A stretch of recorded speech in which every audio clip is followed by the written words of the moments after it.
This is the Louie T Network.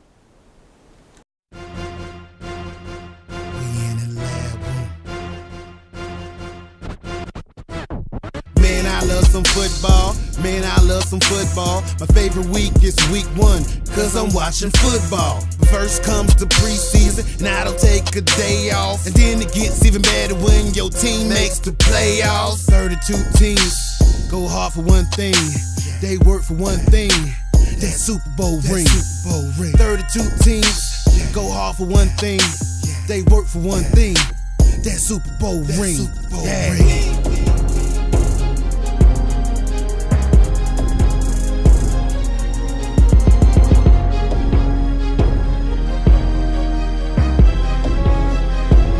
We in the lab room.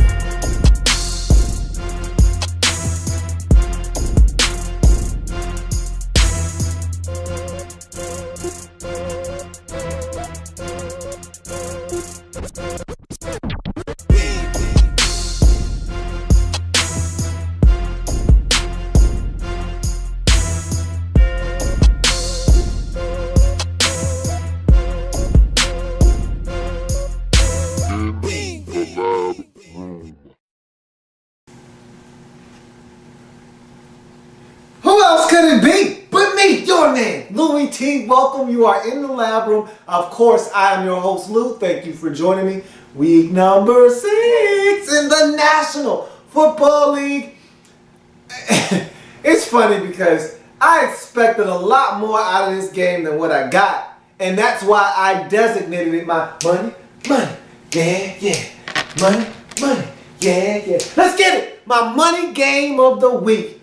And I was expecting this game to not necessarily be a shootout.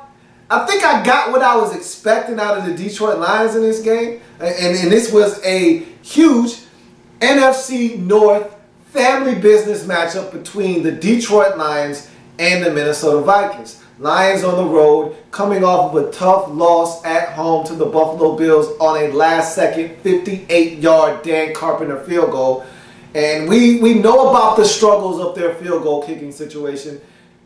All signs point to them having rectified that by going out and acquiring Matt Prater. We'll talk about that in a little bit down the road. But you feel like this Detroit Lions team has played well enough right now as it stands to be a 5-1, 4-2 type of team.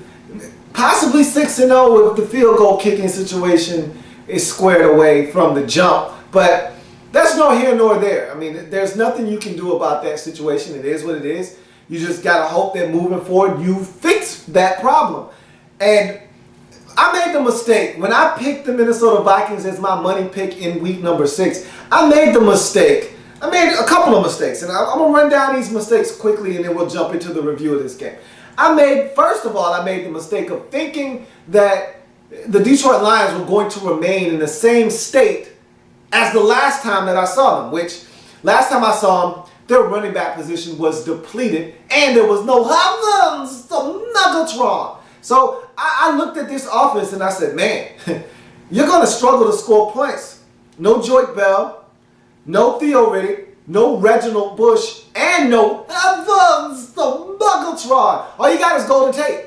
All you have is Golden Tate and about 8 tight ends.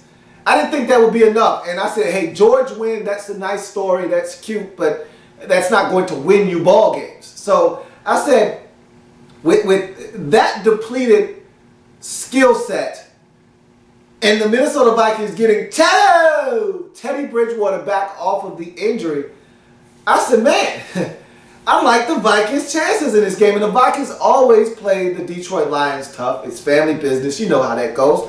And then another mistake that I made is confusing for this Detroit Lions defense that is one of the best in the league this season, confusing them with the likes of the Atlanta Falcons, who are one of the worst defenses in the league this year. And I said to myself, man, Tedo's first start looked ultra impressive. They put up 41. They beat the Falcons at home. Man, if he can do that then, why can't he do it again? Answer, because That was the Atlanta Falcons defense. Anybody looks good against those guys. This is a different animal here. This is the Detroit Lions defense. They've been one of the best defenses on third downs. They've been generating turnovers. They've been getting after quarterbacks. They've been stopping the run up front. They've been doing what good defenses do all season long. And so I didn't take that into consideration, and I had to pay for it. So let's jump into this review and talk about how my money pick of the week went south quickly. And this game was dominated from start to finish by the Detroit Lions. And it wasn't pretty. It wasn't very entertaining, but it was a dominating win nonetheless for the Detroit Lions. Let's talk about it. Theo Riddick, a guy that I discounted is probably not going to be able to play. He was huge in this game. So was Joyke Bell. Theo Riddick gets the scoring started in this game. 41-yard screen pass to Theo Riddick. He sticks his foot in the ground, makes a couple of sharp cuts, gets up the field, gets behind his blocking, is able to get this football down inside the 10-yard line of the Minnesota Vikings, where he finishes off what he started with a 7-yard touchdown catch. It's 7-0 Detroit. And the Detroit Lions have made a habit of scoring points early in ball games and not scoring a lot of points thereafter. So the points for the Detroit Lions are coming few and far between. And they're not scoring a lot of points in Detroit. But what they're doing is they're jumping out to leads, and then they're trying to hold teams off. They've got to find a way to start scoring points more consistently, and maybe that'll happen when Megatron comes back. But right now, they're scoring. Like, they jumped out to a lead against the Packers. They were only able to muster, 16, 17 points in that game. They scored a lot of those points early on in the football game. They did the same thing last week against Buffalo, jumped out to a 14-0 lead, didn't score another single point in the game, and they jumped out to an early lead here. Weren't really able to build upon that lead, but they didn't have to because the defense was so dominant in this game. Vikes drive the football back down the field after the Detroit Lions opening possession resulted in a touchdown. The Vikings look to answer. They move the football right down the field. Secret weapon. Shh. Don't tell nobody. Jerry McKinnon is the secret weapon. He got a couple of touches. Then they had a solid reverse to Jarius Wright that got them all the way to the Lions' red zone. And you felt like, man, they're going for points right now as we speak. And this is the perfect answer to what the Detroit Lions have done early on in this football game. And then Tedo makes one of those cardinal sins and mistakes that you can't make as a quarterback. But he's a rookie, and these are the type of mistakes that he avoided against the Atlanta Falcons. But again, that defense, not this defense. And so Tedo did what most rookie quarterbacks do. He stared down his receiver in the end zone, looking to throw the post route in the end zone. Lions defender read his eyes and took him straight to the football, jumps the route, picks it off, and you can't turn it over in the end zone. And that's what Tedo did. You take points off the board when you do that. And you're in the red zone. You're going to get 3. But Blair Walsh is just about money from, anything inside of 40. Hell, anything inside of 50 just about. So you're at the 20-yard line. You're getting some points. Barring a block, a field goal, or something of that nature, you don't have the issues the Lions have at the field goal kicking position. You're getting points here. You can't turn it over there. And Tedo makes a monumental mistake. Gives the Lions an opportunity to take points off the board, and that they did. It's 7-0 as the Lions were able to end that drive with an interception. You go to the second quarter. Newly acquired kicker Matt Prater misses a field goal attempt. And now, in his defense, it was very windy in Minnesota in this particular game. And that first kick that he had, I think the wind kind of took hold of it. Now, again, as a field goal kicker, it's your job to gauge the wind, figure out how it's blowing, whether it's northeast, southwest, whatever the case. It's your job to figure that out and adjust to the wind when you kick the football. And he didn't adjust accordingly. Obviously, he didn't take the wind into consideration, and he missed the kick. I think the wind really got a hold of it. And you can never tell when that gust of wind is going to kick in and get a hold of your football. You're just hoping that it stays off long enough. I thought the wind just caught his football and made it do some funky things. But either way, he missed. I mean, I can sit here and make all the excuses in the world I want for him. You got to make the kick when it's all said and done, and he didn't do that. So you say to yourself, what do the Lions have to do to get a kicker that can put it through the uprights? My gosh. So it's still 7-0. Ziggy Ansah strips Teddy of the football. And I thought Teddy Bridgewater struggled in this game with recognizing what the defense was doing. He struggled with making a decision fast enough, processing information. Do I have my first or second read? Do I have time to get to my third read? I mean, if the pressure's coming and I got to bail, then I got to go. And I thought he did a magnificent job of doing that against the Falcons. But again, the Falcons don't get any pass rush. So you can go through your first, second, and your third read. If you don't like what you see, you can take off and run against a defense like that. Against the Detroit Lions, however, you might have time to get through your first two reads. But if you don't find what you're looking for, then you got to go. And I thought he made the mistake of trying to get through extra reads, and he was taking some sacks that I thought could have been avoided if he would have just made faster decisions. And he's a rookie, so you know, the whole game for him right now is all muddled. And decisions don't come quickly when you're a rookie. You're processing information very slowly, and so things tend to move a lot slower than they're supposed to when you're a rookie quarterback, and thus you get sacked and you have turnovers and things happen. And the ball was knocked out of his hand on one of these particular sacks. And in this sack, Ziggy Ansah was able to get the football out of his hands, luckily enough for Teddy Bridgewater and the Minnesota Vikings. Phil Lowe, his right tackle, was able to pounce on the football, save the possession. They still have to punt, but a punt is much better than a fumble given up at that spot. So luckily enough for the Vikings, that could have been a disaster. It was not, as they were able to recover the fumble and ultimately punt the football. Matt Asiata, though, however, they weren't so lucky on this particular play. Matt Asiata allows an easy pass to Karam off his hands. Now, yes, Teddy could have thrown a better ball, and Matt Asiata did have to jump for it, but it was an easy catch. Still, there were no Detroit Lion defenders around him. It's not like he had a guy draped over his back and he had to make a tough catch. It was space. It was a check down. Yes, he had to leave his feet, but it was an easy catch, and it wasn't a fastball. It was a nice changeup. He should have caught the football. Instead, he didn't look it in his hands, and it caroms off his hands and into the waiting arms of Tahir Whitehead. And the Lions took advantage of another opportunity given to them by this Minnesota Vikings football team. And again, you can't make these type of mistakes if you're the Minnesota Vikings. You're not good enough as a football team. You're not good enough to turn the football over time and time again and think that you're going to win. Obviously, you're struggling in this game because you don't have any points on the scoreboard to this point.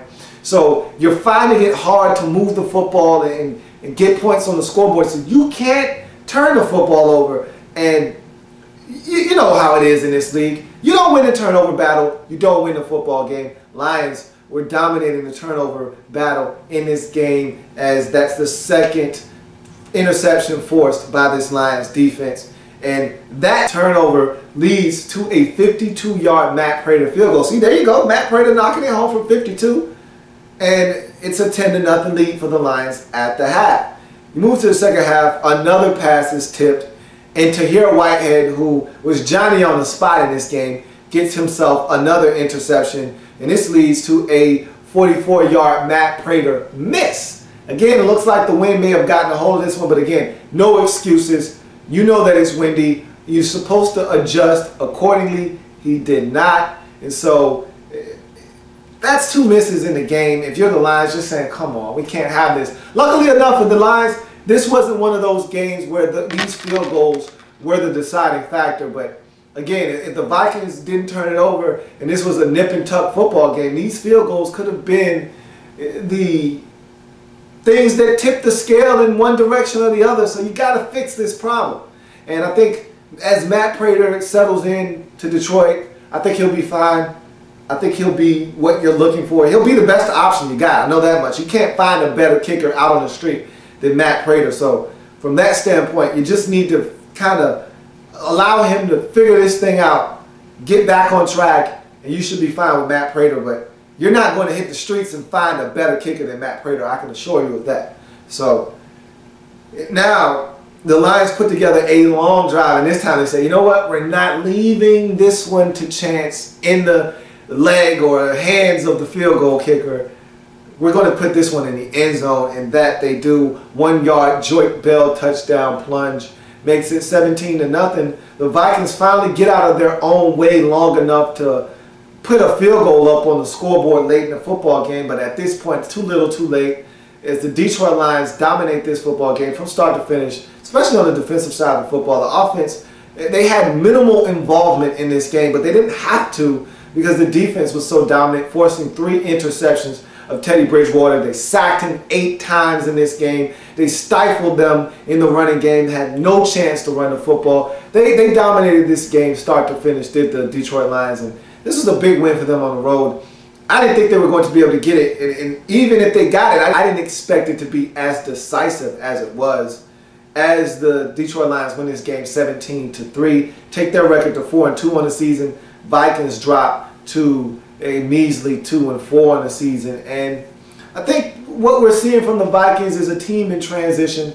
You know, new head coach, new offensive coordinator, new quarterback, new everything. So you're going to have these growing pains. You're going to have to figure out what the strength of this team is and what your identity is. I mean, going into the season, Adrian Peterson was supposed to be your bell cow, was supposed to be the guy that you turn to, hand the football off to, and go play action fake and do some things off of that. Everything's changed now. It's a different team, different identity, and you need to kind of figure out some things. So it's going to be a learning process for this Vikings team, and games like this are going to have to be the hard-earned lessons that this Vikings team is going to have to endure in this season. Lions take care of business. Again, wasn't the prettiest of victories, wasn't a lot of points being scored, but it was this Detroit Lions defense once again proving that they're for real, they're legit, and they got it done in this game, and they're now 4-2 on the season. Good bounce-back win for the Lions that had a disappointing loss at home to the Bills a week ago. That's going to do it for this installment of In the Lab Room. I thank you for joining me here on the Money, yeah, Money, yeah. Let's get it! Game of the week. If it happens in the National Football League, whether big or small, we cover it all here in the Lab Room. Come back and join me as I've got plenty more games to break down in week number 6 in the National Football League. See you in a bit.